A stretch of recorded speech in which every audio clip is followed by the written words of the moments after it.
ketika kita menyimpulkan bahwa diam itu adalah pilihan orang-orang bijak. Diam itu adalah baik. Diam itu justru cara kita membela diri, gitu kan ya? Diam cara paling baik untuk membela diri, bukan membela agama. Itu dua kalimat yang berbeda. Diam cara paling baik untuk membela diri, bukan membela agama. Kalau membela agama atau ada kemungkaran kita diam, itu kalau bahasa ulama dia adalah syaitan dalam wujud manusia. Nauzubillah min dzalik. Nggak boleh diam. Cuman kita juga perlu belajar kalau nggak boleh diam terus kita ngapain. Karena ada orang bilang kita nggak boleh diam, tapi dia juga nggak ngerti ngapain setelahnya, nyikapinnya gimana, ngeresponnya gimana, ekspresinya gimana. Nah ini semuanya adalah pembahasan yang tidak satu kali pertemuan. Kita harus membahasnya secara berturut, kemudian kita mencoba memahaminya dari semua kondisi.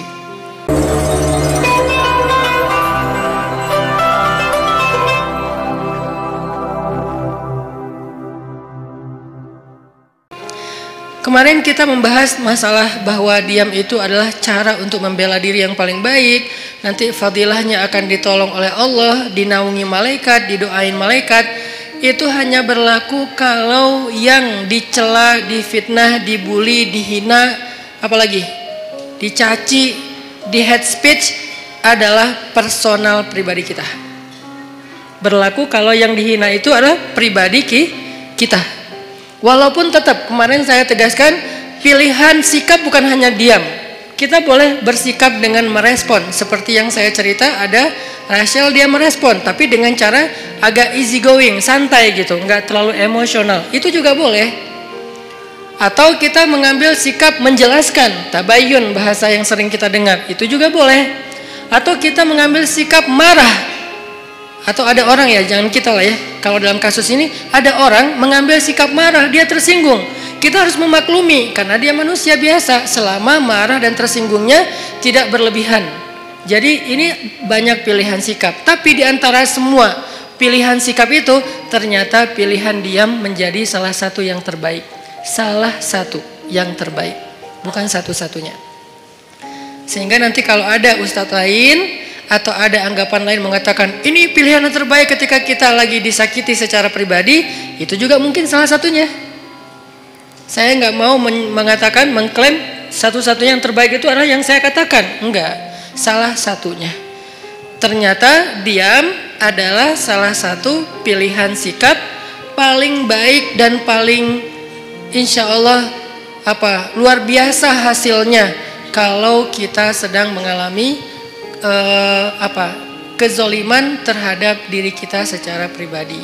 Tapi terhadap orang yang dalam tanggungan kita, keluarga kita, orang tua kita, pasangan kita, anak kita, saudara kita, bahkan saudara seiman kita, itu beda lagi. Karena kalau misalnya ada saudara seiman kita disakiti, kita diam, berharap terus nanti malaikat akan mendoakan kita, ini kayaknya ini agak klise ya. Enggak seperti itu pemahamannya. Kalau saudara seiman kita dizolimi, disakiti, maka berlakulah hadis Nabi, tolonglah saudaramu yang zalim atau yang terzolimi. Yang zalim atau yang terzolimi. Para sahabat bertanya, ya Rasulullah, menolong saudara kami yang terzolimi, kami mengerti, maklum, itu sesuatu yang semua orang insya Allah memaklumi. Maklum itu bahasa Arab, maklum. Tapi menolong saudara kami yang menzolimi, itu gimana? Kata Nabi, cegah dia dari perbuatan zalim, berarti engkau telah menolong dia. Ini artinya menolong saudara kita yang dalam keadaan terzolimi, teraniaya, difitnah, disakiti, kita boleh menolongnya, kita boleh merespon, kita boleh membela, tapi dengan cara-cara yang juga harus ada di dalam etika moralnya seorang yang beriman. Tapi kalau diri kita, maka contoh-contoh yang saya angkat kemarin rata-rata lebih ke sikap dia kalau dia pribadi yang disakiti. Ada siapa kemarin? Maryam. Ada Aisyah nanti di surat An-Nur. Ketika Aisyah dituduh selingkuh dengan Sofwan, Aisyah diam. Maryam dituduh berzina, nggak punya suami tapi punya anak, Maryam diam. Nah ini artinya yang dituduh, yang disakiti itu adalah personal orangnya, sehingga sikap orang itu adalah diam setelah dia mencoba untuk tabayun sewajarnya. Sekali, dua kali, setelah itu tidak dilanjutkan karena sudah dijelaskan, sehingga tidak berlanjut dengan perdebatan. Itu adalah tutorial diam dalam kondisi ketika kita sedang disakiti. Lalu bagaimana kalau misalnya yang dibully, yang difitnah, yang dicela, yang dihina itu adalah agama, bukan pribadi kita, tapi agama.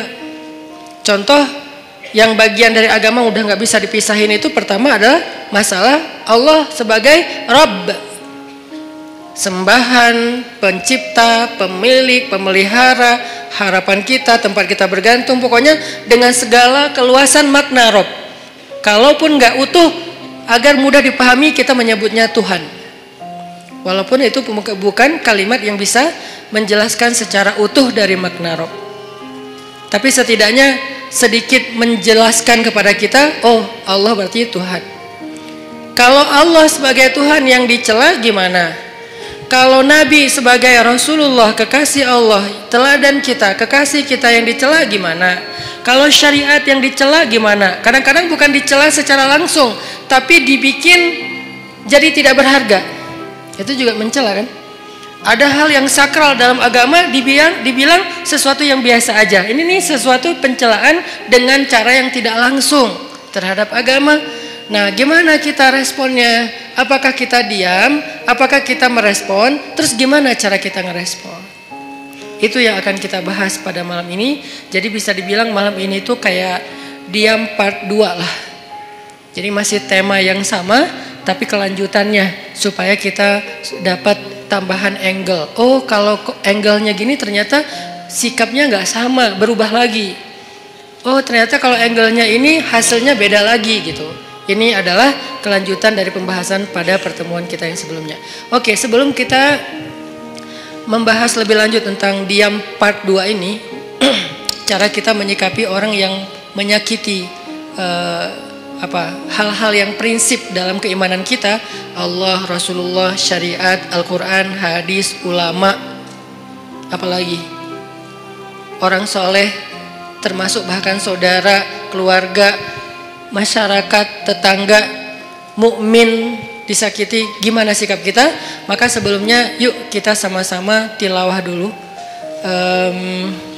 firman Allah di dalam surat Ali Imran ayat 181. Di sini ada cerita yang berkaitan dengan tema kita. Karena menjelaskan sesuatu dengan cerita itu kayaknya akan jauh lebih universal. Surat Ali Imran ayat 181.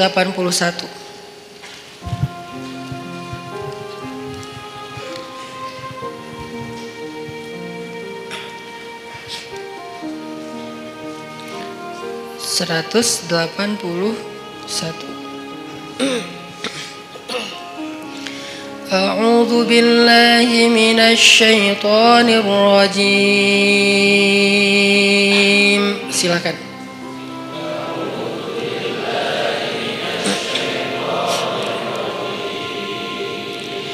Bismillahirrahmanirrahim.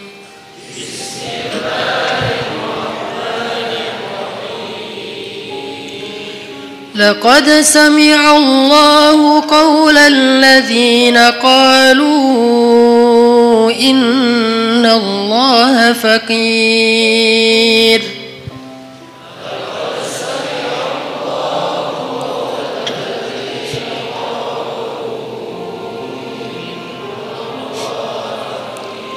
الذين قالوا إن الله فقير ونحن أغنياء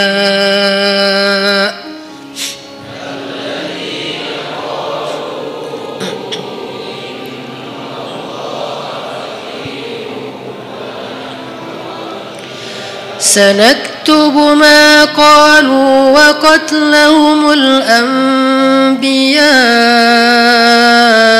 بغير حق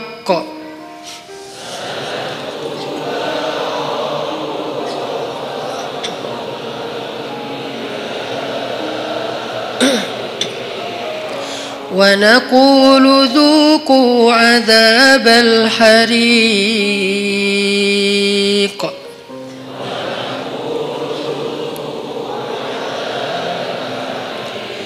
ذلك بما قدمت أيديكم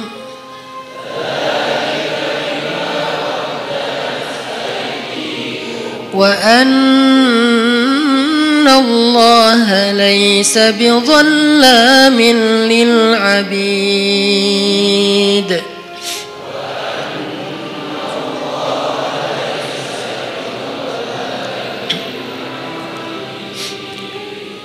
Nah, sebelum kita baca terjemah, saya pengen ceritain dulu sedikit adegan yang berkaitan dengan ayat ini.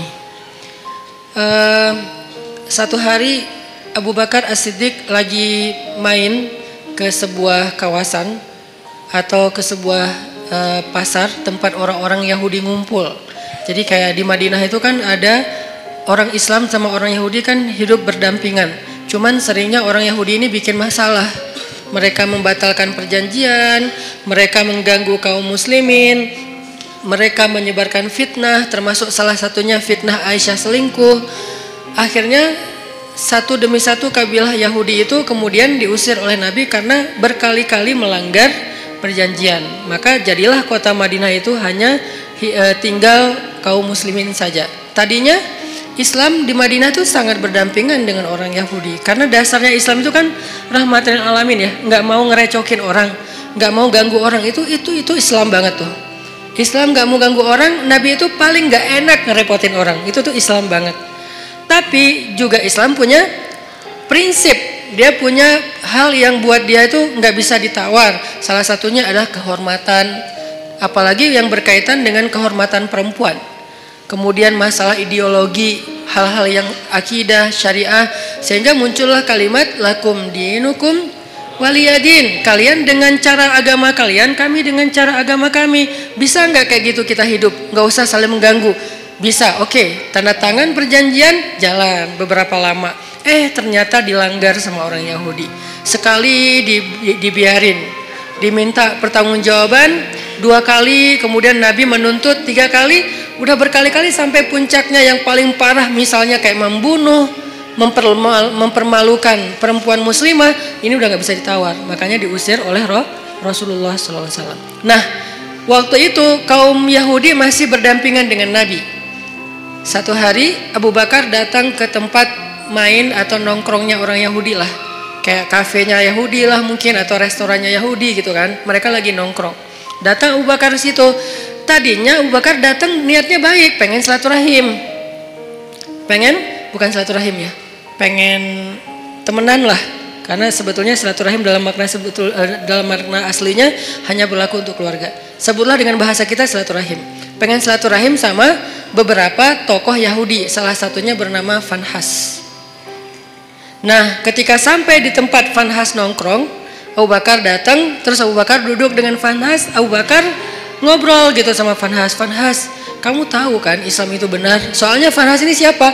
Fanhas ini tokoh agama Yahudi yang memiliki ilmu sejarah yang bagus tentang nabi-nabi sebelumnya, yang dia membaca Alkitab, yang pasti di dalam Alkitab itu disebutkan tentang Nabi Muhammad. Makanya Abu Bakar ngobrol dengan Fanhas, baik-baik sih ngobrolnya. Fanhas, kamu tahu kan Islam itu benar? Kamu tahu kan Muhammad itu utusan Allah sesuai dengan yang kamu baca di dalam literasi kamu? Kata Fanhas, ya emang kenapa? Terus kenapa kamu nggak ikut aja, nggak beriman? Cuma nanya doang gitu, bukan maksa. Apa jawaban Fanhas? Bagaimana saya mau mengikuti sebuah agama yang Tuhannya itu miskin, yang Tuhannya itu fakir, dan dia membutuhkan harta dari kita? Ketika dia berfirman, "May yuqridullaha qardan hasana." Itulah bedanya orang yang kufurnya kufur fikrah, intelektual, dengan kufur karena dia nggak paham. Kalau orang yang kufur nggak paham, kita toleran banget. Orang-orang yang nggak suka dengan syariah karena dia nggak paham, kita toleran banget. Ya udah, nggak apa-apa, nggak maksa.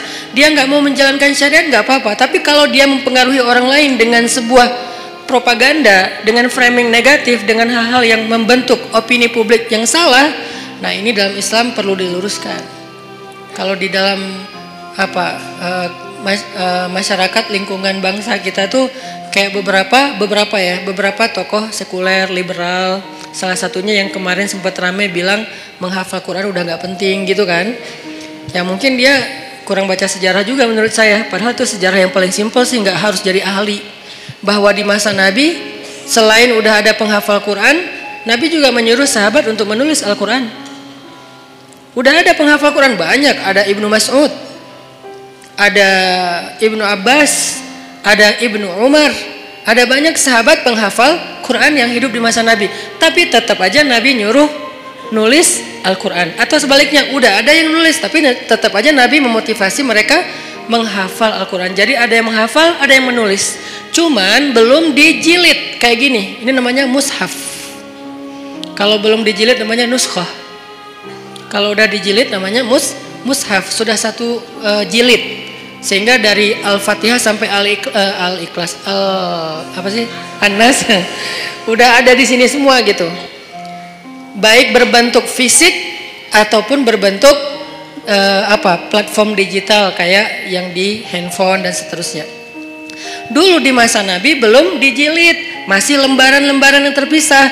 Ada yang ditulis di kulit binatang, ada yang ditulis di pelepah pohon, ada yang ditulis di batu. Sehingga sahabat-sahabat itu mendapatkan Al-Quran nggak utuh 30 juz. Lagian kan Al-Quran belum turun 30 juz kan? Baru turun sejuz, 5 juz, 10 juz, kan bertahap tuh. Sampai akhirnya turun total sebelum Nabi wafat 30 juz. Sehingga sahabat kalau baca Quran ada yang cuman di rumahnya itu 2 lembar. Ya udah itu aja terus yang dibaca, soalnya dia nggak hafal.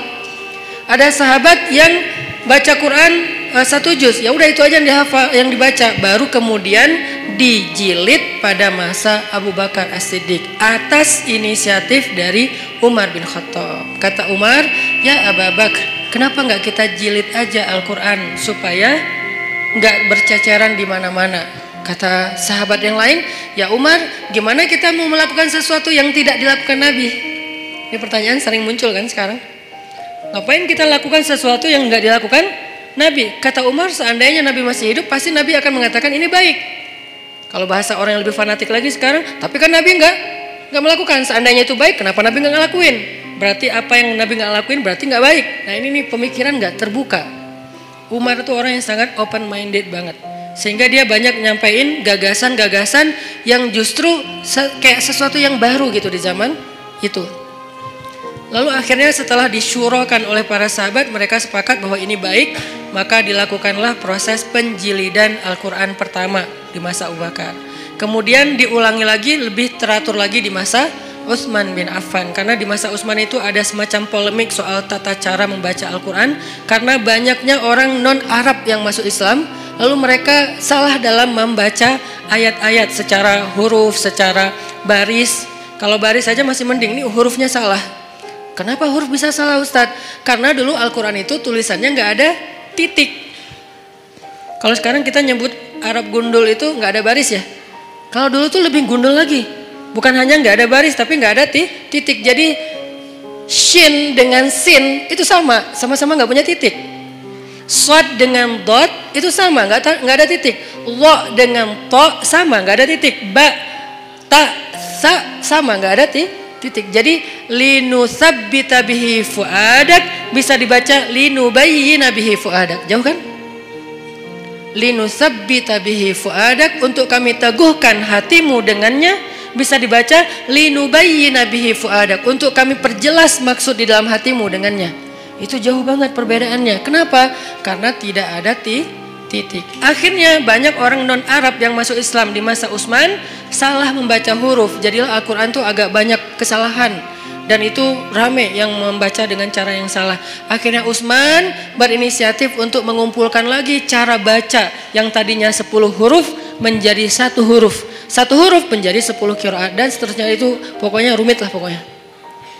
Sejarahnya rumit. Intinya di zaman Nabi itu udah ada smartphone dalam bentuk tulisan di lembaran-lembaran. Atau kenapa tetap dianjurkan menghafal Quran? Ini jawaban paling logis menurut sejarah. Belum lagi nanti ada jawaban dari sisi spiritual, bahwa menghafal Quran itu fadilahnya luar biasa. kita tuh dapat mahkota di padang mahsyar. Hanya orang yang tidak beriman atau ragu dengan janji Allah dan Rasul yang gak peduli dengan hal kayak gini. Bahwa nanti dia akan pakai mahkota cahaya di padang mahsyar, dia bisa menyelamatkan 10 keluarganya. Gak bisa nyelamatin saudara kita, keluarga kita 10 orang dengan membawa smartphone. Di padang mahsyar, ya Allah, di smartphone saya nih ada Al-Quran, boleh gak saya selamatin keluarga saya? Jangankan keluarga, mantan aja gak bisa. Coba gimana? Jadi emang ada fadilah tertentu, walaupun kita mungkin yang ngomong kayak gini juga belum tentu hafal Al-Quran dengan ayat yang banyak, tapi setidaknya saya tuh selalu respect banget sama yang menghafal Al-Quran dan menganjurkan. Sampai anak saya sekarang tiga-tiganya sekolahnya khusus tahfiz, karena saya berharap mereka nggak seperti saya yang baru serius ngafal Al-Quran pas udah gede. Mereka harus tuntas dulu Al-Quran, sisanya boleh belajar sains, belajar apapun lah. Kan dulu ulama-ulama saintis Islam itu hafiz ya rata-rata ya. Jadi kayak ngafal Quran tuh bukan buat mereka, bukan karena mondok, bukan jurusan agama. Itu emang udah kayak jadi jadi budaya yang soleh di antara masyarakat Islam. Aisyah pondok tahfiz, Maryam pondok tahfiz yang pulangnya sebulan sekali. Yang saya cerita, saya juga kadang-kadang bete gitu, gak bisa ketemu anak, tapi harus sabar. Yahya masuk TK tahfiz. Yang dari TK itu udah mulai belajar tahsinnya pakai bahasa Arab, bukan pakai bahasa Indonesia. Dia menghafal huruf pakai bahasa Arab. Yang saya pernah sekali tampilin di YouTube ya, yang alifun Allah kayak gitu-gitulah. Saya juga nggak hafal, dia hafal. Artinya saya respect banget dan berharap banget anak-anak menghafal Quran untuk nyelamatin saya nanti di akhirat gitu. Karena saya ngerasa kayak siapa tahu kalau saya belum pantas masuk surga dan belum cukup amalnya, disyafaatin oleh pastinya setelah Rasulullah SAW adalah anak yang hafiz. Gak bisa pakai smartphone, gak bisa pakai Google Drive untuk menyelamatkan keluarga kita di padang mahsyar, apalagi dapat mahkota. Tapi menyimpannya di smartphone, Google Drive boleh-boleh aja, ikhtiar kita untuk memudahkan mendapatkan Al-Quran ketika mau dibaca. Nggak masalah pakai smartphone, cuman menghafal dia pasti punya kelebihan sendiri. Satu huruf yang dihafal itu pasti beda. Nah, ini adalah orang-orang yang pemikirannya membahayakan, ngaco. Nah, fanhas sama. Orang-orang yang tidak beriman tapi dia mempengaruhi orang lain dengan kesalahpahaman terhadap kebenaran. Itulah fanhas. Sehingga dia mengatakan Allah itu fakir, kami itu kaya. Dan itu bukan kata saya loh ya, kata fanhas. Orang-orang yang awam kan gampang percaya yang gini-gini. Karena Allah berfirman, "May yuqridullaha qardan hasana fayudha'ifahu ad'afan katsira." Siapa yang meminjamkan harta terbaiknya kepada Allah, nanti Allah ganti berlipat ganda. Kalimatnya meminjam. Makanya saya kan pernah posting, yuk kita pinjamkan harta kita kepada Allah. Ada yang komen kan, Allah kok minjam? Ini Ustadz makin lama makin aneh ngomongnya, ngelantur ke sana kemari. Itu bukan kata-kata saya, kata Al-Quran. Tapi kalimat meminjam di sini bukan Allah nggak punya harta. Apa maksud dari kalimat meminjam di sini? Allah pengen ngejamin bahwa harta kita itu nggak hilang, cuma dipinjam bentar, entar dibalikin lagi. Itu maksudnya. Kalau Allah minta kan berarti hilang dong. Kalau Allah pinjam entar dibalikin lagi, dan Allah itu nggak pernah ingkar janji. Ditambah lagi ada kalimat Allah ngebalikinnya nggak sesuai dengan yang dipinjam, dibalikin berlipat kali, berkali lipat. Karena tadi kebalik jadi kebalik juga kata-katanya, dibalikin berkali lipat. Nah di situ juga dikritisi sama si fanhas. Kata fanhas, kalau gitu Allah menggunakan sistem riba dong. Kan kita nggak boleh riba. Allah melarang kita riba, tapi dianya sendiri pakai cara riba. Gara-gara dia lagi butuh duit, nggak punya harta, minjam ke kita biar kita mau, akhirnya dia pakai cara riba. Nggak fair dong Allah kalau kayak gitu. Marah Abu Bakar, langsung ditonjok sama Abu Bakar fanhasnya. Gubrak. Wah, Abu Bakar aja yang selama ini kalem, diam aja. Orangnya sabar kalau dirinya yang, kebayang nggak ketika di Mekah Abu Bakar itu dikeroyok orang gara-gara ngebelain Nabi. Sampai saking dahsyatnya mereka mengeroyok Abu Bakar, itu wajah Abu Bakar tuh hancur dan nggak dikenali. Kamu siapa? Abu Bakar. Kok jadi gitu? Mukanya tuh hancur. Abu Bakar terima digituin. Tapi ketika Allah dihina sama Fanhas, wah itu digebukin terus-terusan sama Abu Bakar. Sampai Fanhas dibela rame-rame, terus Abu Bakar pulang. Fanhas datang ke Rasulullah SAW bilang, ya Muhammad, lihat nih apa yang dilakukan sahabat kamu kepada saya. Ini yang kamu bilang Islam, yang katanya damai segala macam. Siapa yang melakukan itu? Abu Bakar. Rasulullah aja gak percaya. Abu Bakar? Kalau Umar, Nabi percaya. Karena Umar kan orangnya tegas, keras kan. Ghalidun syadid. Itu julukan Umar. Keras dan tegas. Umar. Sampai ada yang datang ke rumah Umar nanya tentang satu masalah. Kata Umar, kenapa kamu tanya ke saya? Kan ada Rasulullah di tengah-tengah kita. Jadi nggak boleh nanya fatwa hukum tentang agama kepada seseorang ketika ada Nabi di situ, tuh nggak boleh. Salah fatal. Sama kayak kita ada ulama, nanyanya yang bukan ulama, nggak boleh nanya ke ulama aja. Makanya ketika kita nanya tentang agama bukan ke ulama, padahal di bangsa Indonesia ini banyak ulama, kita tuh udah salah. Jadi nanya aja udah salah, pasti jawabannya lebih salah. Walaupun benar tetap salah. SOP-nya nggak kayak gitu. Nah ada orang datang ke Umar nanya tentang agama. Kata Umar, kenapa kamu nggak nanya ke Rasul? Masa nanyanya ke saya? Kata dia, saya udah datang ke Rasul. Terus apa jawaban Rasul? Jawaban Rasul saya nggak berkesan. Maksudnya kayak bukan itu yang saya harapin. Dia kayak maksa gitu, pengen jawaban sesuai harapan dia. Kan ada orang kayak gitu kan. Nanya pengen nemu jawaban sesuai harapan. Kalau nggak nemu nanya lagi ke ustadz yang lain. Sampai nemu yang mengatakan, oh ya udah ini halal. Baru dia bilang, tuh kan kata saya juga. 9 ustadz bilang haram, 1 ustadz bilang halal, dia ambil yang 1. Nah ini masih mending lah sesama ustadz. Ini mah Rasul udah kasih jawaban, tapi saya gak cocok gitu. Makanya saya tanya kepada kamu, menurut saya kamu bijak. Dipuji-puji Umar. Apa yang dilakukan Umar? Kata Umar, ya udah tunggu sebentar ya. Dia masuk, keluar bawa pedang. Udah dihunuskan pedangnya. Bukan bawa pedang dalam sarungnya, dihunuskan pedangnya. Ini nih jawaban saya nih, langsung kabur tuh orang. Itu Umar. Karena Umar tersinggung, dianggap sebagai orang bijak, sementara Rasul aja ditolak. Itu penghinaan buat Rasul dan penghinaan buat Umar sendiri. Makanya Umar langsung ngeluarin pedang, orangnya kabur. Tapi ini yang melakukan Abu Bakar, bukan Umar. Orang yang gak pernah dikenal, pernah mukulin orang. Satu-satunya yang pernah dipukul Abu Bakar itu cuma berhala. Ketika dia masih kecil, diajak ayahnya untuk ngelilingin tawafin berhala. Ayahnya yang tawaf, Abu Bakar duduk nungguin. Pas ayahnya udah pergi, berhala itu dilemparin sama Abu Bakar. Lo ngapain sih orang-orang tawaf ke lo, padahal gak bisa ngapa-ngapain. Itu Abu Bakar, salah satu sahabat, walaupun sedikit sekali jumlahnya, sahabat yang gak pernah syirik bahkan di masa sebelum Islam. Abu Bakar salah satunya. Abu Bakar, Khadijah, Ali. Ini orang-orang yang dari sebelum Islam pun mereka gak pernah syirik, gak pernah nyembah berhala. Tapi yang lain pernah lalu bertaubat dan masuk Islam, kemudian menjadi lebih baik. Abu Bakar yang melakukan. Rasulullah, Abu Bakar, dipanggil Abu Bakar. Lalu Nabi nanya baik-baik, karena ini Abu Bakar nih, orang yang wibawa, orang yang baik hati, orang yang lembut. Gak boleh langsung dipercayai aja nih omongan, apalagi nih Fanhas yang ngomong. Rasulullah nanya, ya Abu Bakar, ini perbuatan kamu? Ya Rasulullah. Nabi kaget. Jadi itu bukan hoax. Benar nih Abu Bakar nonjokin orang, gebukin orang. Ya Rasulullah. Ya Abu Bakar, kenapa kamu pukul dia? Apa jawaban Abu Bakar? Ya Rasulullah, inna aduwallah qala qawlan aziman annallaha faqirun wa annahum minallahi anillahi aghniya. Ya Rasulullah, sesungguhnya musuh Allah ini mengatakan satu kalimat yang sangat fatal, yang sangat buruk tentang Allah. Dia bilang Allah itu fakir dan mereka itu kaya dan tidak butuh kepada Allah.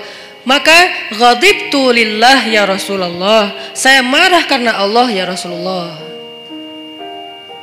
Rasulullah nanya ke si Fanhas, Fanhas, benar kamu bilang Allah fakir? Enggak, namanya juga orang Bani Israel. Enggak semua Yahudi itu kayak gitu. Karena ada Yahudi yang lurus dulu, enggak tahu sekarang. Tapi umat Yahudi kan Nabi Musa Yahudi yang membawa agama Yahudi. Kemudian nanti ada keluarga Nabi Musa yang Yahudi, termasuk sampai Zakaria, Imran Yahudi kan. Jadi bukan agamanya, Bani Israel lah yang paling bawel itu. Ternyata dia bohong, dia bilang enggak. Wah Abu Bakar udah mukulin saya, sekarang dia memfitnah saya. Muhammad, beginikah didikanmu terhadap sahabatmu?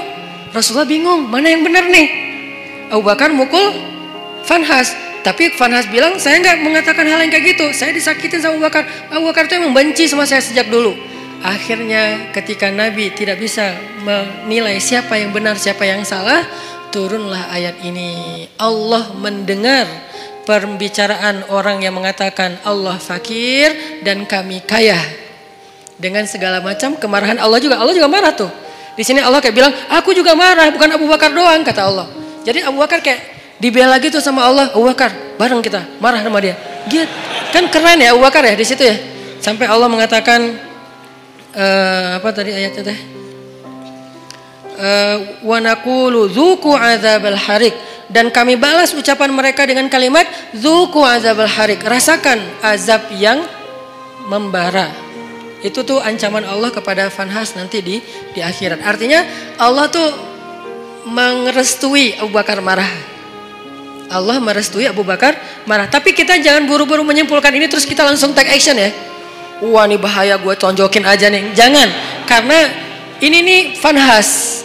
Yang kita hadapi kan bukan Fanhas kan, beda-beda kan.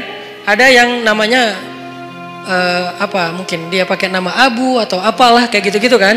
Ini nggak boleh difanhasin, karena kalau dia difanhasin nanti jadi rame, Islam malah yang jelek juga kan. Makanya ya hadapi aja dengan argumentasi ilmiah, hadapi aja dengan penjelasan yang meluruskan persepsi kepada masyarakat, nggak usah terpancing. Biarkan harusnya hukum yang bergerak di situ, karena emang kewajiban seorang yang memegang hukum, penguasa. Kalau dia nggak mengambil tindakan hukum, dia bertanggung jawab di hadapan Allah SWT. Dalam arti membiarkan orang menghina Allah, Rasulullah, agama Allah.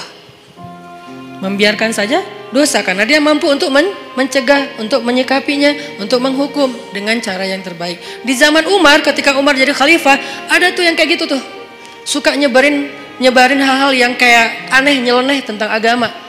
Asalnya dari Irak. Dia ini emang tokoh liberalnya Irak lah.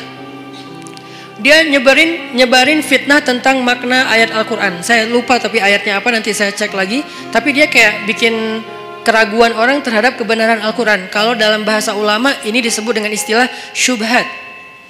Makanya ada istilah raddus syubhat, menolak membantah syubhat-syubhat tentang agama. Ada yang mengatakan misalnya ternyata melakukan hubungan walaupun tidak halal, tidak resmi, tidak dalam akad nikah, asalkan sama-sama rela, itu sesuatu yang dibolehkan. Ini namanya syubhat, menyebarkan fitnah tentang agama di tengah-tengah masyarakat. Ini fatal banget dalam sebuah sebuah bangsa atau masyarakat. Di zaman Umar ada orang kayak gitu. Kalau kita baca sejarah kekhalifahan Umar itu luar biasa loh.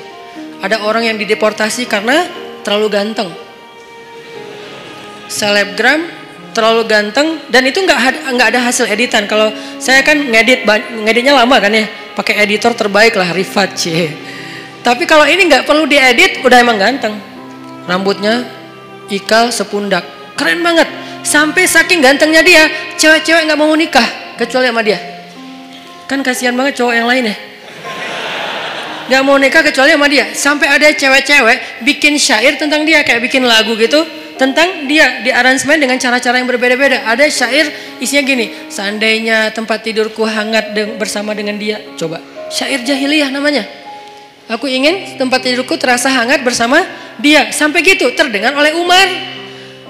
Nauzubillah, kata Umar, innalillah, astagfirullah. Umar kan suka keliling-keliling gitu kan. Pas dengar itu Umar nanya kepada kayak kabinetnya, siapa cewek itu? Dia fansnya. Siapa cowok yang disebut di situ? Itu. Akhirnya dipanggil cowok itu ke tempat Umar. Kemudian Umar melihat, ganteng. Emang ganteng gitu. Kenapa kok cewek senang sama dia? Gantengnya di sebelah mana ya? Akhirnya Umar berkesimpulan yang buat dia makin ganteng itu emang mahkotanya adalah rambut. Rambutnya adalah mahkota. Akhirnya, kamu tahu kesalahan kamu apa? Apa wahai Amirul Mukminin? Kamu terlalu ganteng. Salah saya apa? Kan saya takdirnya lahir seperti ini, C. Ya udah, sekarang kamu harus dikurangi kegantengannya sedikit biar nggak jadi fitnah. Itu tuh di zaman Umar, ada yang kayak gitu kejadiannya. Coba, kayak gitu-gitu aja diurus oleh negara loh. Demi supaya, kan tugas seorang pemimpin itu adalah menjamin rakyatnya itu tidak terjadi masalah kan, termasuk masalah moral. Ini kan masalah moral yang nanti merusak juga masalah spiritual, iman, ibadah, kan jadi nggak khusyuk ngingat dia terus lagi sholat. Makanya nggak boleh. Nah akhirnya kata Umar, kamu harus dikurangin kegantengannya. Caranya dipotong rambutnya. Astagfirullahaladzim, digundul, dipotong sampai habis. Akhirnya ini hak saya gimana? Hak kamu adalah kamu akan dibayar oleh negara. Gara-gara dipotong rambut dibayar oleh negara. Akhirnya dia dipotong rambut. Besok datang lagi karena rambutnya udah habis, kan malu kan, rambut udah habis. Dia pakai sorban. Datang ke Umar. Kata Umar, ini lebih ganteng. Ternyata pakai sorban malah lebih keren lagi gitu. Aduh, Umar bingung nih gimana diapain. Masa dibuka sorbannya, kasihan, mempermalukan. Islam itu menjaga banget hak orang lain, gak mau mempermalukan. Dia tetap rambutnya dihabisin, tapi jangan dibiarin kelihatan orang banyak karena itu malu. Soalnya itu kayak aib kalau di Arab rambutnya pelontos gitu, itu aib. Sehingga akhirnya dikasihlah sorban. Malah makin ganteng. Umar bingung. Akhirnya Umar memutuskan dia harus dideportasi ke sebuah kampung yang isinya nenek-nenek. Kampung itu nenek-neneknya pas dia datang, gitu. Kan parah juga nih nenek-nenek. Akhirnya dia dideportasi ke luar negeri yang kampungnya isinya orang ibu-ibu tua, yang dia atas tindakan itu dia digaji oleh pemerintah. Ini adilnya Islam, hukum tegak tapi fair. Hukum tegak tapi fair. Dia nggak hanya dideportasi terus biarin dalam keadaan terlunta-lunta, enggak. Dia dikasih gaji oleh pemerintah. Tapi dia sendiri di tempat yang terasing. Tiba-tiba ibunya di kota Madinah datang ke Umar dan mengatakan, "Celaka engkau wahai Amirul Mukminin." "Kenapa saya celaka ibu?" kata Umar. "Karena engkau duduk bersama anak-anakmu, putra-putramu, dan engkau bersama dengan mereka dalam keadaan nyaman, bahagia, tapi engkau memisahkan saya dengan putra saya." "Siapa putra ibu?" "Fulan underscore Fulan." "Oh, yang selebgram itu?" "Iya." "Ya udah, ibu maunya apa?" "Saya jauh dari putra saya kangen dengan putra saya. Kamu tahu nggak sih rasanya kangen?" gitu kan. "Terus gimana maunya ibu?" "Saya pengen ketemu putra saya." Ya udah, akhirnya diputuskan oleh Umar, ibunya juga ikut dengan anaknya tinggal di sana, dibiayai oleh negara. Itu tuh masa kekhalifahan Umar, sampai hal-hal kayak gitu diurus. Termasuk laki-laki yang dari Irak tadi, orang sekuler Irak yang pengen ngacak-ngacak pemikiran umat Islam tentang Al-Quran. Dia mengatakan, ini lihat nih ayatnya kayak gini-gini. Tapi dia ngomongnya kemana? Dia ngomongnya di pasar, bukan di majelis para ulama. Bukan di masjid, di pasar. Karena kalau di pasar kan jarang ada ulama nih. Sehingga orang percaya aja sama dia, sama omongannya. Dipanggil sama Umar. Tahu nggak kesalahan kamu apa? Apa? 2. 1. Kamu sudah menyebarkan fitnah agama di tengah-tengah masyarakat sehingga mereka ragu tentang Al-Quran. 2. Kalau kamu nggak ngerti ayat itu, harusnya kamu tanya kepada ulama, bukan nanya kepada orang awam. Atas kesalahan yang fatal ini, maka saya hukum kamu dengan dicambuk. Karena dia udah nyebarin banyak fitnah. Orang sampai ragu gak mau lagi baca Quran. Orang menganggap Al-Quran itu gak otentik segala macam. Itu kan banyak kan obrolan orang sekuler tentang kayak gituan. Akhirnya dicambuk dan diancam. Kalau kamu masih melakukan hal yang sama, maka saya akan berikan hukuman yang lebih berat. Akhirnya dia pulang ke Irak dan sejak itu dia taubatan nasuha. Itu terjadi. Nah, Fanhas kayak gitu banget. Yang nyebarin fitnah tentang agama Allah. Allah fakir, Allah itu riba, dan seterusnya. Sehingga akhirnya Allah turunkan ayat tadi dan Allah membela Abu Bakar As-Siddiq. Nah, kalimat yang saya pengen kita renungkan dari kalimatnya Abu Bakar itu apa? Ghadibtu lillah ya Rasulullah. Saya marah karena Allah ya Rasulullah. Apa pelajarannya di sini? Ternyata Islam itu juga menganjurkan marah. Menganjurkan cinta, menganjurkan maaf, menganjurkan sabar, menganjurkan tersinggung, menganjurkan marah, menganjurkan membalas. Ada semuanya, tapi kondisinya berbeda-beda, konteksnya berbeda-beda. Kalau kita salah konteks, nggak jadi ajaran Islam lagi. Itu yang harus kita pelajari. Jadi bukan hanya agama cinta, tapi juga ada anjuran untuk supaya kita marah dalam kondisi tertentu. Bagaimana nggak marah ketika ada seorang perempuan muslimah dihina, dibuka auratnya, dilecehkan? Masa kita nggak marah? Rasulullah aja marah ketika ada perempuan muslimah lagi belanja di masjid, di pasar, belanja di pasarnya Yahudi, terus dilecehkan sama cowok-cowok anak muda Yahudi. Diapain? Roknya tuh diikat pakai tali, digantung ke tiang gitu. Pas dia jalan kan kesingkap karena ketarik tali kan, sehingga auratnya kelihatan. Dia malu, nangis. dibela, digunting tuh tali sama seorang laki-laki pemuda muslim. Digunting talinya. Marah orang-orang Yahudi yang ngeprank si cewek ini nih. Mereka bilang, lo nggak usah ikut-ikutan, ini bukan urusan lo. Ini saudari saya muslimah, saya harus membela sesama orang yang beriman. Lagian kalian zalim, ini kan kejahatan moral. Kalian nggak punya akhlak kepada perempuan, nggak menghargai perempuan. Terjadi adu mulut lama-lama karena dia sendiri dikeroyok meninggal. Udahlah menghina perempuan, membunuh laki-laki yang mencoba membela perempuan tadi. Nabi langsung marah. Langsung dikumpulkan bala tentara yang kuat-kuat oleh Nabi menuju kepada kabilah itu, dikepung tuh kabilahnya. Setelah dikepung, Nabi memberi mereka kesempatan, 2 pilihan. 1 pergi, 2 perang. Ini namanya marah fisabilillah. Jadi ada jomblo fisabilillah, ada mutusin fisabilillah, ada balikan fisabilillah, semuanya ada fisabilillahnya. Apa maksud saya fisabilillah? Ada jalan yang dibolehkan oleh Allah, ada kondisi yang dibolehkan oleh Allah. Jomblo fisabilillah itu kayak gimana? Jomblo yang sabar, yang tetap istiqomah, yang gak berputus asa dengan berbuat dosa, itu tuh fisabilillah banget. Jadi itu bukan bahasa-bahasa nyeleneh, justru itu sebuah ungkapan sederhana yang di dalamnya tuh terkandung banyak hikmah yang saya harapin kayak gitu. Jadi bukan jihad fisabilillah. Jihad fisabilillah ada juga jihad fisabilillah taghut. Orang yang berjihad bukan karena Allah. Begitu juga dalam urusan yang lain. Ghadibtu lillah ya Rasulullah. Saya marah karena Allah ya Rasulullah. Berarti apa? Di antara cabang-cabang iman adalah emosi.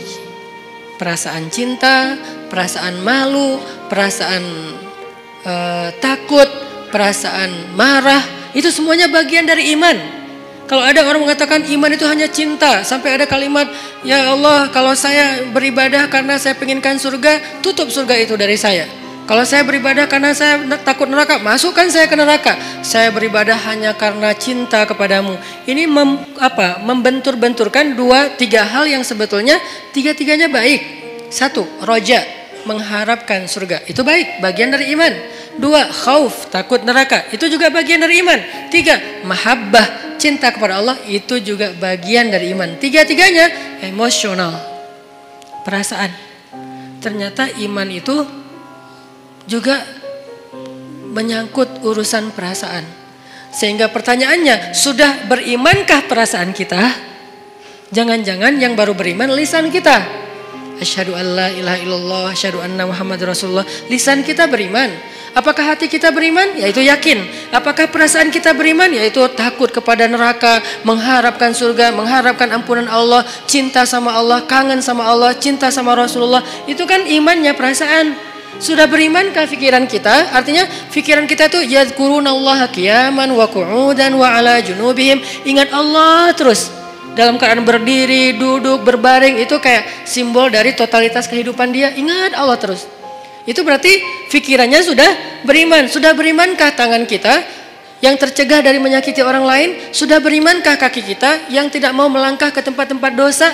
Sudah berimankah sekujur tubuh kita dengan segala bentuk amal solehnya? Termasuk perasaan. Sehingga orang yang tidak marah ketika agamanya dihina, orang yang tidak marah ketika Allah dihina, Rasulullah dicela, itu tuh berarti imannya, perasaannya belum utuh keimanannya. Saya nggak bilang nggak beriman ya, karena itu terlalu ekstrim menuduh orang tidak beriman. Tapi dalam bab itu dia belum utuh keimanannya, belum baik keimanannya, karena harusnya dia marah. Cuman yang harus kita perjelas juga adalah gimana cara kita marah. Gimana cara kita mengekspresikan marah? Marah harus, tapi mengekspresikannya ada banyak cara dan itu sangat kondisional. Gak bisa digeneralisir. Tapi marah harus. Tersinggung harus. Coba kalau ada yang menghina ibu kita, marah gak? Marah pasti, gak mungkin gak marah. Salah gak kita marah? Gak salah, cuman gimana cara kita marah kan gitu kan? Waktu kecil dulu kan suka gitu kan, ada teman kita menghina ayah kita dengan dibuat foto ayah kita di tanah terus diinjak-injak. Nih ayah kamu nih, gitu kan ya. Akhirnya kita, wah lu ngina ayah gua, akhirnya berantem. Waktu kecil kan suka gitu tuh. Ngalamin gak sih masa-masa kayak gitu? Udah gak ada ya? Kalau yang milenial mungkin gak ngalamin. Kalau saya kan sebelum milenial, udah agak tua. Dulu pernah ngalamin masa-masa si bolang kayak gitu tuh. Terus kita kayak bikin kertas, tulis nama Nama ayah saya Abdurrahman, nama ibu saya Kartini. Jadi ibu saya Kartini itu cuma saya yang boleh nyanyi itu. Ibu kita Kartini, cuma saya karena ibu saya Kartini namanya. Kartini Abdurrahman, nih gue injak-injak nih gue sobek-sobek nih. Wah bener nih lo cari masalah sama gue. Akhirnya berantem atau dibalas kalau nggak berani berantem, nulis juga nama ayah dia sama ibu dia. Kita sobek-sobek juga. Ujung-ujungnya sih berantem juga. Kenapa kita marah? Karena kita cinta sama orang tua kita, nggak mungkin enggak. Kadang-kadang kita kayak sebel sama ibu kita, tapi kita nggak rela ada orang menghina ibu kita kan? Kadang-kadang kita kayak beda pendapat sama orang tua kita, tapi kita nggak rela ada yang menyakiti orang tua kita. Itu tuh udah pasti. Umumnya kayak gitu. Hanya anak durhaka yang nggak kayak gitu. Umumnya orang kayak gitu. Gimana pun dia nggak dekat sama orang tuanya, gimana pun dia kayak nggak nyaman dengan orang tuanya, kadang-kadang berdebat, berselisih sampai marah, tapi dia nggak rela orang menyakiti orang tuanya. Apalagi ini lebih dalam rasanya daripada masalah keluarga. Kenapa bisa gitu Ustadz? Karena suatu hari Umar bin Khattab datang kepada Nabi mengatakan, "Ya Rasulullah, aku mencintaimu lebih dari apapun kecuali diriku sendiri." Cinta itu perasaan, bagian dari iman. Kata Nabi, belum sempurna wahai Umar. Artinya belum cukup wahai Umar. Belum cukup iman kalau hanya baru mencintai Rasul lebih dari apapun juga selain diri sendiri. Belum cukup wahai Umar. Artinya imannya belum utuh. Terus gimana ya Rasulullah? Katakan aku mencintaimu lebih daripada apapun termasuk diriku sendiri. Ya Rasulullah, aku mencintaimu lebih daripada apapun termasuk diriku sendiri. Al-an ya Umar, al-an. Sekarang baru cukup wahai Umar, baru cukup. Dan Umar gak ngomong dengan lisannya saja, dia ngomong dengan perasaannya. Kalau dia udah ngomong itu benar-benar rasanya dalam sedalam itu. Artinya perasaan, emosi bagian dari iman. Sehingga yang harus kita syahadatkan dalam tanda petik, yang harus kita islamkan, yang harus kita cas terus keimanan dalam diri kita, bukan hanya wawasan di kepala kita dengan duduk di taklim, bukan hanya lisan kita dengan mengucapkan kalimatan thayyibah, tapi juga termasuk rasa, perbuatan, akhlak, semuanya harus ditanya, sudah berimankah diri kita? Sudah berimankah akhlak saya? Sudah berimankah pandangan saya? Karena pandangan orang yang beriman tidak akan melihat aurat. Pandangan orang yang beriman tidak akan melihat yang dosa. Nanti di atas mereka ada yang lebih dahsyat lagi. Jangankan aurat orang lain, aurat sendiri aja gak mau ngelihat. Siapa dia? Ali bin Abi Thalib. Aurat sendiri aja gak ngelihat. Coba, kebayang gak tuh? Ya gak usah dibayangin juga sih. Aurat sendiri gak mau ngelihat. Saking karamallahu wajhah, saking mulianya wajah dan matanya Ali bin Abi Thalib, aurat sendiri nggak mau lihat. Dalam peperangan dia duel sama musuh, kemudian dia menebas kaki musuhnya dengan pedang Ali, lalu tersobeklah pakaian laki-laki tersebut dan kelihatan pahanya. Ali langsung palingkan wajahnya, nggak mau ngelihat paha musuh. Coba. Padahal lagi perang tuh, bukan lagi jalan, lagi kayak kena motor atau apa misalnya sobek, enggak. Dan itu cowok. Kebayang gak cewek? Kalau kita cewek, ini cowok. Artinya ya apa sih, teman doang atau apa gitu kan ya. Walaupun ada sebagian yang mengatakan paha bukan aurat. Kalau yang mengatakan paha bukan aurat berarti adegan itu bukan paha, lebih dari itu. Kalau yang mengatakan paha itu aurat berarti kejadian itu hanya sebatas paha. Dua-duanya pendapat ulama dan kita hargai. Yang jelas Ali gak mau ngelihat, langsung memalingkan wajahnya.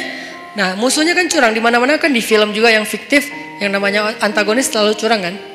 Gak ada yang antagonis tapi baik hati, itu namanya bukan antagonis, hero.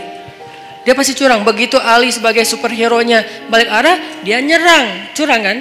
Tapi Ali, yang digituin Ali gitu, salah orang. Ali balik arah, justru pedangnya tuh lagi siaga. Begitu dia nyerang, diputerin lagi tuh pedang, putus leher musuh tersebut. Dan itu musuh bukan orang biasa, legendnya orang Mekah. Yang sahabat-sahabat gak berani duel sama dia, diam semuanya. Ali yang berani. Siapa yang mau menantang saya? Diam sahabat yang lain. Kata Ali, gak ada yang bangkit. Ya Rasulullah, saya. Kata Rasulullah, Ali duduk. Duduk aja Ali. Gak ada cowok di antara kalian yang berani nantang saya. Marah kan Ali digituin kan ya. Sahabat-sahabat diam. Kenapa gak ada yang bangkit? Itu tuh terkenal Amru, orang yang paling jago berpedang di antara orang Mekah, belum pernah kalah sama sekali. Jadi benar-benar menang KO terus gitu.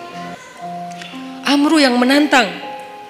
Diam. Ali bilang, ya Rasulullah saya. Ali, aku gak tega kalau sesuatu terjadi sama kamu. Rasulullah aja kayak ngerasa Ali gak bisa ngalahin dia. Ali diam. tapi gregetan banget. Siapa yang berani nantang saya? Atau kita pulang aja nih, udah beres. Akhirnya, ya Rasulullah, jangan biarkan dia menghina Islam. Biarkan saya menghadapi dia, Allah yang akan menolong saya. Ali hati-hati ya. Ya Rasulullah, datanglah Ali. Akhirnya tarung dan Ali menang telak dalam pertarungan waktu itu. Ini nih karamallahu wajah. Matanya itu mata yang beriman. Telinganya telinga yang beriman. Lisannya lisan yang beriman. Wajahnya wajah yang beriman. Gimana wajah yang beriman? La tahkiranna minal ma'rufi syai'a walau antalqa akhaka biwajhin taliq. Janganlah kalian ngeremehin amal soleh walaupun kecil, walau sekedar bertemu dengan saudaramu dengan wajhun, wajah, bahasa Arab jadi bahasa Indonesia, wajah yang sumringah, wajah berseri-seri, wajah yang happy. Jangan ketemu teman kita cemberut aja. Kamu kenapa? Enggak, emang muka saya emang kayak gini. Nah, kalau itu beda ya. Tapi berusaha untuk tersenyum. Itu tuh wajah beriman. Jadi wajah aja, ada wajah beriman, ada yang wajah tidak beriman. Wujuhu yauma idzin muswaddat, gitu ya kurang lebih. Pokoknya wajah mereka hari itu dalam keadaan tertutup debu, dalam keadaan alaiha ghabarah, dalam keadaan tertutup debu, dalam keadaan hitam legam. Itu wajah orang kufur. Sedangkan orang yang beriman, wajahnya bercahaya, wajahnya happy, wajahnya bahagia dari sejak di dunia. Wajah kita sudah berimankah? Kemudian apa lagi? Hati kita sudah berimankah? Perasaan kita sudah berimankah?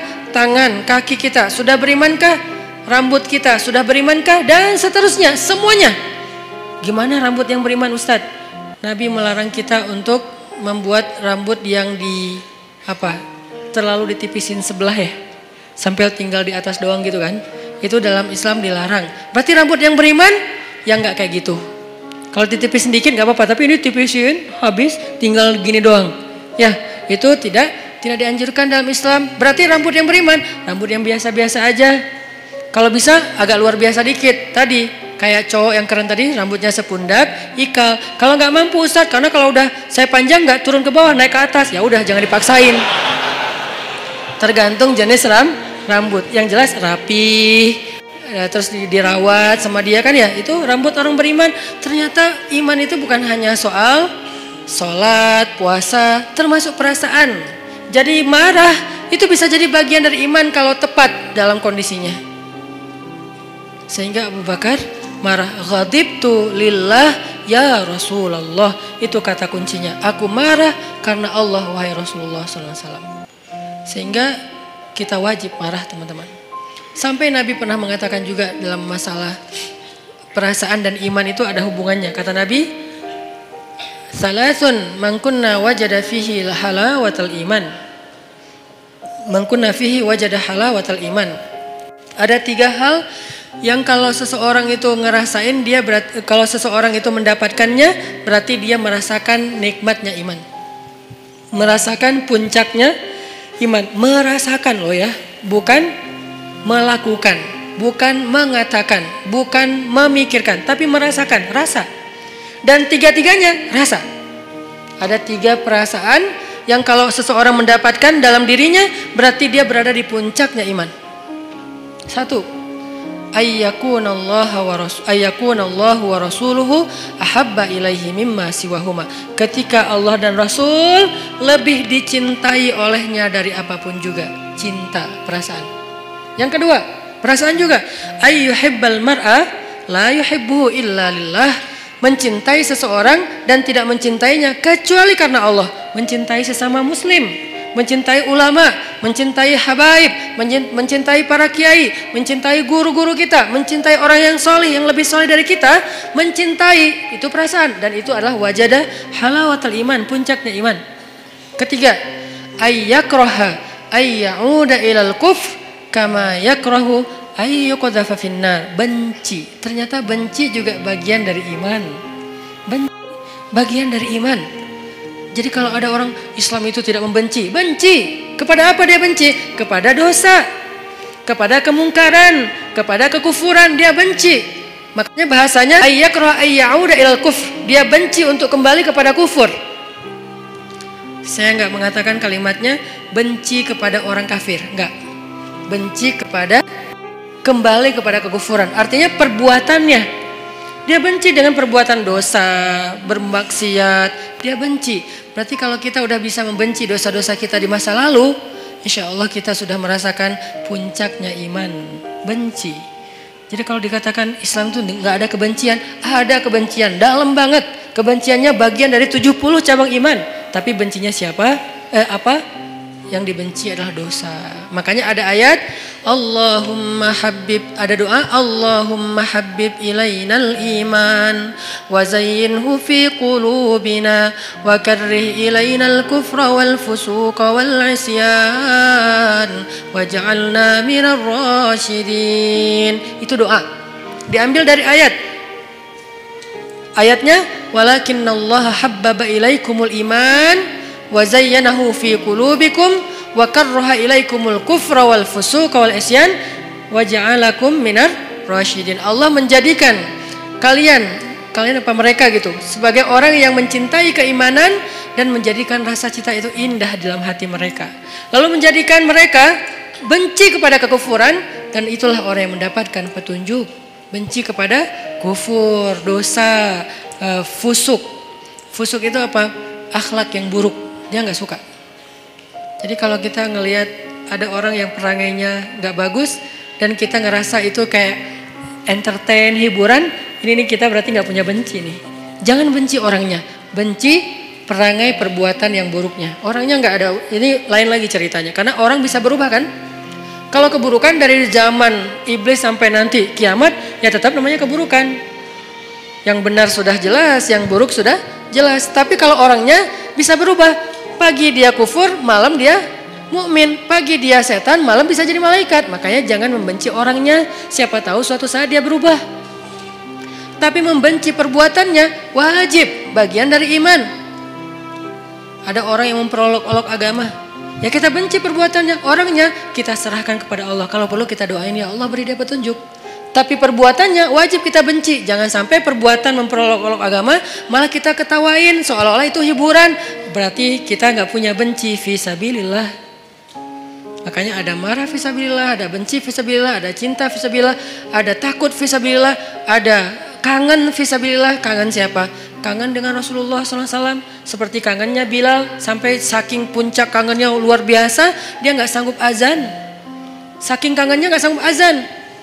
Kalau kita azan biasa aja gitu kan, mungkin semangat, tapi gak sampai bikin kita gak bisa ngucapin asyhadu anna Muhammadan Rasulullah. Gak kuat Bilal ngomong itu. Kenapa? Kalimat itu dia ucapkan dulu ketika Nabi masih hidup dan mendengar. Kalau Bilal azan, Nabi senyum-senyum. Sekarang Nabi udah gak ada, udah gak kuat. Udahlah saya gak bisa. Langsung turun, langsung duduk, diganti sama sahabat yang lain. Itu kangen fisabilillah. Apakah kita punya kangen fisabilillah? Apakah kita punya cinta fisabilillah? Apakah kita punya benci fisabilillah? Apakah kita punya marah fisabilillah? Apakah kita punya memaafkan fisabilillah? Karena semuanya perasaan. Sakit hati fisabilillah ada, tapi ada juga sakit hati yang nggak dibolehin. Baper fisabilillah banyak. Makanya baper itu bisa jadi ibadah. Tergantung konteks. Kan baper itu bawa perasaan kan? Benar nggak sih artinya? Salah satu di antara baper yang berpahala yang gimana? Baper ketika sholat. Allahu Akbar. Idza waqa'atil waqi'ah. Udah mulai baper tuh. Bawa perasaan. Begitu disebutkan tentang orang-orang yang golongan kiri, wah udah gak kuat lagi. Dia nangis, dia gemeteran. Saking gemeteran lututnya gak kuat menanggung beban tubuhnya. Dia tersungkur. Kharru, tersungkur. Lalu dia sujud. Sujadan, dia sujud. Wabukiya, dan dia menangis dalam sujudnya. Siapa dia? Umar bin Khattab. Orang yang paling baper dalam sholatnya. Kalau udah baca ayat-ayat kiamat di dalam sholat, Umar baper banget. Makanya ada baper yang negatif, ada baper yang positif. Sehingga semua itu soal perasaan teman-teman. Untuk itu kita perlu belajar. Wah saya sedih nih, saya kecewa nih, saya tersinggung nih, saya marah. Nah yang terakhir pertanyaannya gimana cara kita mengekspresikan kemarahan kita Ustaz? Kalau yang dihina itu Allah, Rasulullah, Islam, bahkan orang tua kita, keluarga kita, apa yang harus saya lakukan? Jangan membalas keburukan dengan keburukan. Itu prinsipnya. Tadi dibacakan di sholat isya kita, idfa billati hiya ahsan. Balaslah dengan cara yang lebih baik, walaupun kita marah. Lalu bagaimana dengan cerita Abu Bakar As-Siddiq? Tapi di situ bukan hanya ada satu tokoh, ada Fanhas. Nah, apakah kita tahu persis yang kita hadapi itu Fanhas? Jangan-jangan kita menjudge Fanhas banget ini, padahal dia bukan Fanhas. Dia bisa jadi adalah orang Badui yang mengencingi Masjid Nabawi. Kan itu juga perbuatannya menghina Islam kan? Dia datang ke Masjid Nabawi, dia buang air kecil di situ. Lalu Umar udah siap-siap tuh, saya penggal nih kepalanya nih, saya penggal nih. Kata Rasulullah, ya Umar, mahlan, tunggu Umar. Ya Rasulullah, dia udah menghina masjid, dia menghina agama kita dan segala macam. Dia tuh masuk ke masjid buang air kecil loh. Lebih dahsyat. Nabi kemudian mengatakan, tunggu, jangan ganggu dia. Maksudnya, kalau sahabat langsung nyuruh dia pergi kan terganggu, soalnya dia lagi menyelesaikan hajatnya kan, kepotong kan, terganggu kan, sakit. Akhirnya beresin dulu, tunggu. Udah beres, yuk kita cari air, ambil air, bersihin. Udah disiram sama sahabat, dipanggil dia sama Rasulullah. Kamu dari mana? Dari kampung ini. Oh pantesan. Dia tuh orang pedalaman yang tidak tahu peradaban. Di tempat dia, semua tempat itu toilet. Karena buat mereka tuh kan biasa aja. Maaf ya, di beberapa tempat kita ngelihat kadang-kadang orang buang air sembarangan kan. Karena dia rata-rata orang yang berpendidikan rendah, orang yang mungkin tidak belajar, orang yang belum modern, belum berperadaban. Buat dia biasa aja kayak gitu, malah kadang-kadang gak malu. Nah laki-laki ini kayak gitu kondisinya, orang jahil, orang badui, orang pedalaman, gak pernah belajar. Dia gak tahu kalau ini tempat suci, dia buang air aja di situ. Ditanya sama Nabi, dari mana? Dari tempat ini. Oh, kamu tahu gak ini tempat apa? Gak tahu. Ini tuh rumah ibadah kami, di sini kami menyembah Allah, kami belajar, kami duduk di sini, kami menjaga kesuciannya. Tadi kamu sudah mengotori tempat ini. Oh, saya nggak tahu. Saya nggak ngerti, maafin saya ya, nggak apa-apa. Terus Nabi ngobrol panjang lebar sama dia, sampai saking baiknya Nabi bisa membuat dia terkesan dengan obrolan Nabi, akhirnya dia masuk Islam. La ikraha fiddin, tidak ada paksaan dalam agama, tapi yang ada ta'liful qulub, membujuk hati. Kemarin pas saya jalan ke Korea, saya ngobrol sama Chan, sama sekali saya nggak mau ngomongin Islam di depan dia kalau dia belum bertanya. Tapi alhamdulillah sepanjang saya di sana nggak ngomongin Islam sama sekali. Pas pulang baru semalam dia posting foto-foto kita di sana. Dia bilang, sekarang saya merasa tertarik untuk belajar Islam setelah bertemu dengan Ustadz Hanan dan keluarga. Ternyata kok asik banget, santai. Saya nggak dipaksa, saya nggak dimarah-marahin. Pas saya salah membeli makanan Korea, apa namanya teh? Apa? Bukan samyang. Ya cireng lah pokoknya. Cireng Korea gitu ya. Kimbap. Nah, pas lagi beli kimbap kan ada porknya kan. Cuman dia nggak dimasukin ke dalam gulungan kimbap itu. Dia kan salah. Tapi saya malah saya malah bayarin, bukan membeli. Saya malah bayarin karena udah terlanjur dibeli, pasti harus dibayar. Akhirnya kalau belum terlanjur dibeli saya nggak akan beli. Tapi karena udah terlanjur dibeli dan pasti Chan akan bayar, saya bayarin. Tapi saya nggak mau makan. Saya ngomong ke dia pelan banget, Chan maaf ya, maaf banget nih. Saya tahu kamu niatnya baik, tapi maaf karena kamu nggak paham tadi itu ada pork di situ. Walaupun nggak dikasih ke sini, tetap nggak boleh bagi kami. Maaf ya. Oh ya nggak apa-apa. Dia malah respect. Alhamdulillah sekarang pengen belajar Islam. Walaupun hidayah itu di tangan Allah, bukan di tangan kita. Kita hanya ikhtiar. Akhirnya orang Badui ini masuk Islam. Setelah masuk Islam, dia doa, ya Allah, berilah rahmatmu kepada saya dan kepada Rasulullah, yang lain jangan. Dia sebel sama yang lain. Karena tadi mau dimarahin kan sama yang lain. Kata Nabi, kenapa doanya kayak gitu? Iya Rasulullah, saya sebel sama mereka. Kalau doa yang baik-baik supaya malaikat mendoakan juga kamu dengan kebaikan yang sama. Oh gitu ya Rasul. Ya Allah rahmati saya, Rasulullah dan yang lain-lain juga. Beres kan ya? Ini nih siapa? Ini bukan Fanhas. Ini orang yang belum mengerti tentang kebenaran. Kalau Fanhas ngerti banget. Malah Alkitab, dia ngerti Alkitab, Taurat, Injil, Al-Quran bahkan. Makanya dia tahu ayatnya. Bukan orang biasa, beda sikapnya. Kalau kepada orang kayak gitu, kita memberitahu. Ada orang yang bertanya atau komentar karena dia nggak ngerti, kita jelasin, kita luruskan kalau bahasa saya di komen. Bukan saya marahin, saya luruskan. Kadang-kadang ada teman-teman yang niatnya baik, pengen bela saya tapi malah marah-marah. Saya juga berharap jangan. Ini Ustaz Hanan, malu nggak lo? Jangan ngomong kayak gitu. Ini mempermalukan orang. Saya juga cuma ngomong kalau ini tentang saya diam. Kalau tentang Rasulullah, saya luruskan. Kayak gitu bahasanya, saya pilih diksi yang tidak menjudge. Sehingga nanti sikap kita mudah-mudahan mewakili wajah Islam. Walaupun nggak sempurna, soalnya kita manusia biasa ya. Islam sempurna banget tapi kita nggak sempurna. Setidaknya kita udah berusaha untuk menampilkan wajah Islam terbaik yang kita mampu. Orang baru tertarik. Nah, idfa billatihi ahsan. Balaslah dengan cara yang lebih baik. Ada di surat apa itu? Coba kita buka surat Fussilat, surat ke-41 ayat 34. Idfa billati hiya ahsan. Kalau kita bisa membalas keburukan orang dengan cara yang lebih baik. Maksud cara yang lebih baik itu gimana Ustadz? Bisa jadi orangnya kita pahamkan. Itu kan cara lebih baik kan? Dia menghina Islam, kita nggak menghina dia. Kita nggak menghina agamanya, kita pahamkan. Oh ini maksudnya. Kalau dia nggak bisa juga, kita coba kebaikannya dengan cara lain. Kadang-kadang ada kebaikannya bukan dengan pemahaman, dengan narasi. Kita kasih dia hadiah kalau ada yang kenal dengan dia. Minimal kita senyumin dulu, minimal kita nasehatin dengan diam-diam lewat DM atau apapun lah. Pokoknya jangan sampai kita mencela, mendebat, ngebully rame-rame dengan nge-replay komennya dia. Kasihan, kadang-kadang dia nggak ada niat mencela, cuman karena nggak paham, akhirnya di replay banyak ratusan replay, semuanya menjat dia. Saya kasihan kadang-kadang kayak gitu. Padahal niat saya tadi pengen meluruskan, tapi di bawah tuh wah macam-macam. Walaupun niatnya baik, tetap caranya belum tepat. Sehingga balaslah dengan billatihi ahsan. Hasilnya apa kalau kita bisa konsisten kayak gitu? Hasilnya faidza bainaka wa baina faidzal ladzi bainaka wa bainahu adawah ka'annahu waliyyun hamim. Bisa jadi kalian yang tadinya bermusuh-musuhan dengan cara idfa billatihi ahsan, membalas dengan yang baik, dia akan menjadi waliyun hamim, pelindung yang sangat setia, menjadi kawan baik, menjadi sahabat karib, menjadi pelindung yang setia, yang loyal.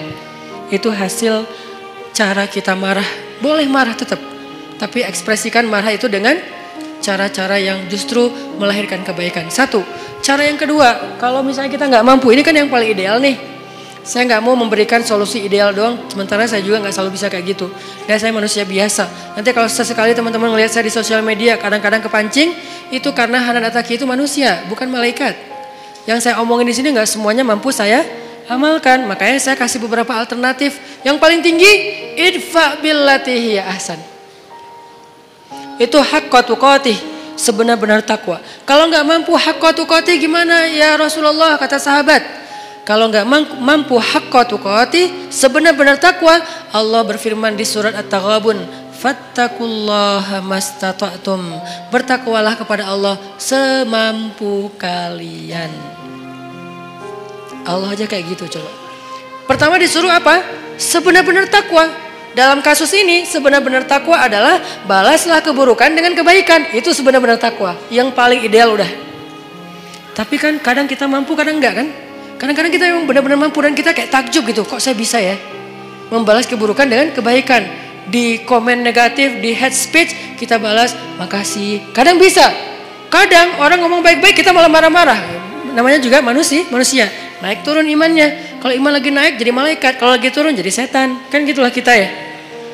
Sehingga Allah tahu banget lah kita tuh manusia biasa. Sehingga setelah Allah bilang ittaqullaha haqqa tuqatih, bertakwalah dengan sebenar-benar takwa. Salah satu kasusnya adalah balaslah dengan yang lebih baik. Allah katakan fattaqullaha mastata'tum. Kalau nggak bisa, maka bertakwalah kepada Allah semampu kalian. Di akhir surat At-Taghabun. Jadi dua ayat ini saling mengutuhkan. Nah, dalam kasus semampu kita gimana? Coba teman-teman buka Al-An'am.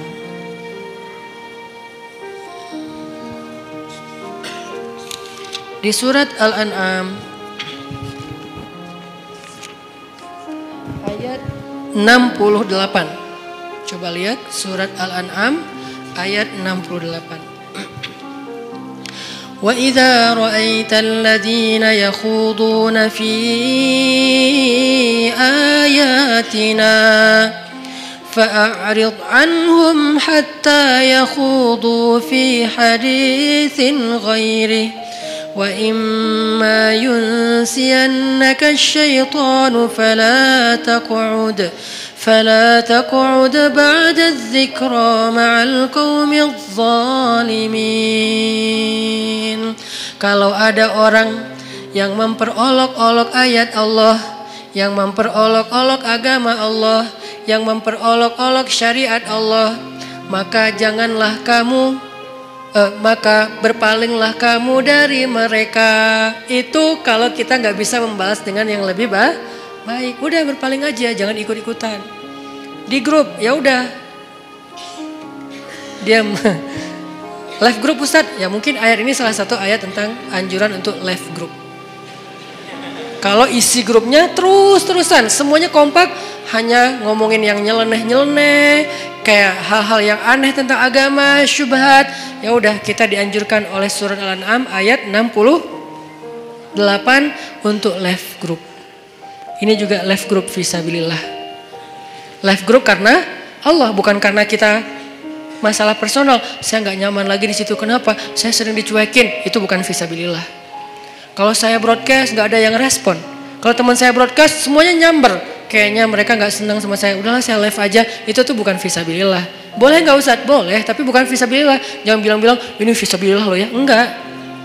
Tapi kalau isinya gibah, isinya fitnah, isinya berita bohong, isinya mencela, isinya hal-hal yang nggak penting, bukan nggak penting, hal-hal yang dosa, maka kata Allah, a'rid hanhum, tinggalkan mereka dalam konteks sosmed, live group, unfollow, atau minimal nggak usah terlibat.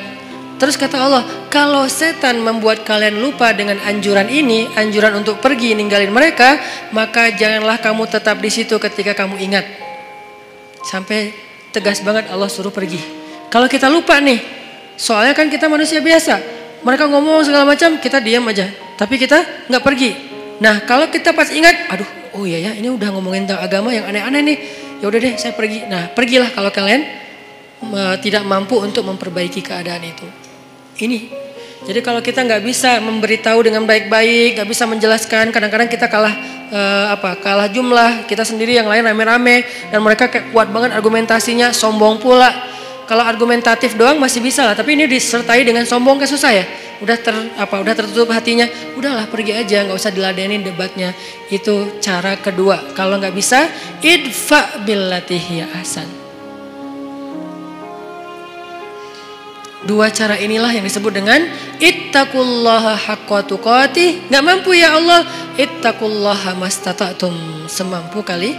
La yukallifullahu nafsan illa wusaha. Itu teman-teman obrolan kita tentang moral yang dikaitkan dengan iman, bab diam part kedua atau jilid kedua, supaya kita paham kapan kita harusnya diam, kapan kita harusnya marah, kapan kita harusnya emosi, takut, benci, suka, segala macam itu ada babnya tersendiri supaya tidak salah. Mudah-mudahan ini bisa memperbaiki perilaku kita, behavior kita. Karena saya berharap dakwah saya ini bukan hanya jadi wawasan. Kalau dakwah yang bisa menambah wawasan, teman-teman mendengar ceramah saya sedikit wawasannya. Lebih banyak wawasan dengar ceramah Ustadz Adi Hidayat, Ustadz Abdul Somad. Kalau dengan saya tuh fokus banget dengan daily life. Buat saya kalau hanya wawasan tidak merubah perilaku belum sempurna. Makanya kita bagi-bagi tugas. Ada UAS dan UAH yang mungkin memberi wawasan Islam yang luar biasa. Ada UHA yang memberikan lebih kepada tutorial daily life yang lebih islami. Behavior, persepsi dan seterusnya. Lagian ini tuh praktis insya Allah dalam kehidupan kita. Di sosial media atau dalam kehidupan sehari-hari.